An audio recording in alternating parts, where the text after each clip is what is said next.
예, 반갑습니다. 옛날 김대중 정부 시절에 김대중 대통령께서 법무부를 초도순시하고 검찰이 바로 서야 나라가 바로 선다 이런 말씀을 하신 적이 있습니다. 그 기억하시죠? 예, 봤던 기억이 납니다. 네. 그런데 저는 검찰도 바로 서야 되지만은 법 집행기관의 또 하나인 경찰도 바로 서야 나라가 바로 설 수 있다 이렇게 생각을 하고 있어요. 경찰의 위상이 과거에 비해서 굉장히 올라갔다는 거 인정하고 계시죠?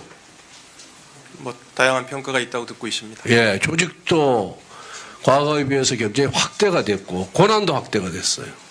권한이 확대가 되면 거기에 따른 책임도 커졌다. 저는 이렇게 보고 있습니다. 그런데 가장 중요한 게 뭐냐? 이게 범죄를 예방하고 진압하는 조직이에요, 경찰이.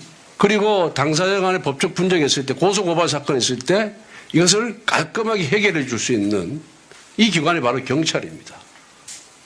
그런데 지난 문재인 정부 때 일방적인 패스트 트랙을 써가지고 검경 수사권 조정이 일어났어요. 그래서 경찰의 권한이 훨씬 더 확대가 됐습니다.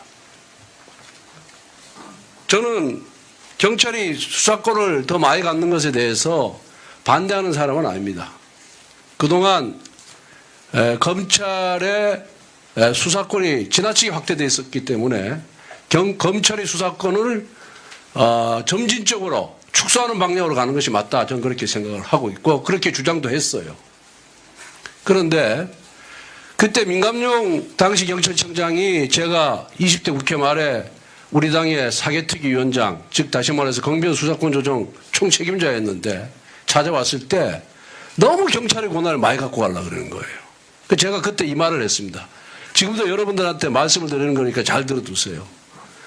권한이 강하면 강해질수록 언론과 국민의 견제를 받게 돼 있다. 그게 오히려 화가 될 수도 있다.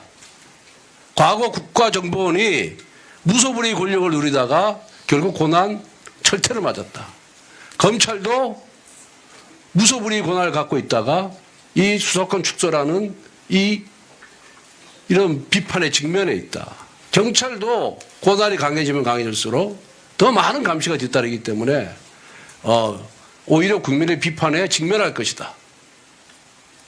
그런데 그 이의 신청하는 사건, 당사자 입장에서 고소 사건인데 무혐의가 났어요. 경찰에서 불송치했어요. 그런데 나는 억울하다. 이걸 검찰로 갖고 갔는데 검찰에서 다시 수사를 해도 수사도 안 해. 검찰로 넘기라도 못 넘기겠다. 과거 제도가 그랬잖아요. 그 사람들이 얼마나 불만이 많아요. 그리고 사건은 또 사건 처리가 얼마나 지연이 됐습니까? 결국 이 철퇴를 맞은 거예요. 그래서 이번에 수사규칙 개정했는데 나는 이건 국민을 위해서 바람직하다 이렇게 생각합니다. 나는 검찰 편도 아니고 경찰 편도 아니에요. 그래서 이런 문제를 갖고 이런 문제에 대한 인식이 있어야 된다. 경찰 수뇌부가.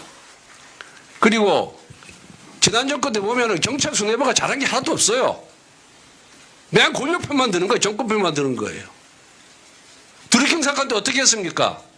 서울지방경찰청에서 제대로 수사했습니까? 압수수색 제대로 했습니까? 결국 김성태 원내대표가 단식해가지고 특검 통해가지고 사건의 실체가 밝혀진 거 아니에요. 그때 그 수사 담당했던 사람들, 그 지휘선상에 있었던 사람들 나중에 다 영전해 갔어요. 왜? 권력의 편을 들어줬으니까. 지금 이 뒤에도 앉아 있어요. 그런 분들이.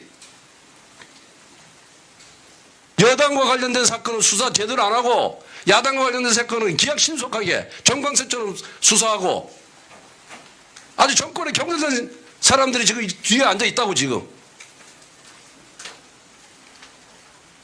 여러분들이 경찰 간부 천년만년 하는 거 아닙니다. 다 국민을 위해서 존재하는 기관이에요. 그리고 여러분들 후배들이 여러분들 지켜보고 있잖아요. 여러분들이 판단 잘못하고 여러분들이 행동 잘못하고 여러분들이 말 잘못하면은 경찰 조직 전체에 피해가 가는 것이고 정말 일선에서 피땀 흘려가면서 치안 확보하기 위해서 애써주는 여러분들이 부하 직원들한테 피해가 가는 거예요. 여러분들이 순경으로 들어오거나 뭐 경찰로 들어와가지고 치안감 경무관까지 갔으면 엄청 출세한 겁니다. 뭘 더 출세하자 그래요? 법과 원칙에 따라서 사건을 처리해야지. 난 지난 정부 때 하는 거 보면은 내가 드래킹 사건 하나만 예를 들었지만은 아까 또 얘기했던 경기도 이재명 지사가 법인카드 쓴 거, 경기도 법인카드 쓴 문제도 그거 그냥 지난 정권 수사하면서 봐주기 수사를 하니까 정권 바뀌니까 또 수사팀이 바뀌니까 지금 다른 결론이 나오는 거 아니에요 지금. 이런 것이 하나씩 쌓이면은 경찰 수사권 독립하고 경찰이 아무리 수사권을 많이 갖고 있다 한들 여러분들이 국민의 존경과 신뢰를 받을 수가 없습니다. 그래서 저는 경찰청장한테 이 뒤에 있는 간부들한테 우리 당 편들라는 얘기 안 합니다. 무슨 얘기인지 아시겠어요? 네. 법과 원칙에 따라서 제대로 수사하고 제대로 결론 내리고 이렇게 해야 경찰이 국민의 신뢰를 받는 것이고 그것이 장기적으로 봤을 때 우리 대한민국과 국민들에게 도움이 되는 겁니다. 그래서 제가 이 서두에 이런 문제 저런 문제 했는데 제가 국회의원 있으면서 경찰관 자동승진제 이것도 제가 법사위원장 할 때 나서서 해줬어요. 이번 정권 들어서 복수직급제 도입할 때도 제가 대통령실에 이거 적극적으로 확대해야 된다. 경찰관들 사기 학력 시켜줘라. 해가지고 복수직급 굉장히 범위가 넓어졌죠. 예. 제가 이 역할을 했습니다. 청장님 알고 계시죠? 예, 알고 있습니다. 그리고 지난 대선 과정에서 순경 출신들 경무관 이상 30% 하는 것도 제가 후보한테 제가 이 공약을 건의를 드린 거예요, 직접. 저는 20%였는데 윤석열 후보께서 20% 적다 30%로 하자 해가지고 30%한 겁니다. 그러니까 많은 국민들과 많은 국회의원들이 경찰이 일 잘할 수 있도록 위에서 환경을 조성해 주니까 책임의식 갖고 제대로 좀 해주시면. 예, 의원님 지적해 주신 부분에 전적으로 공감하고 또 저희 경찰을 위해서 여러 가지 정말 지원해 주신 부분에 대해서 다시 한번 감사의 말씀도 드립니다. 네.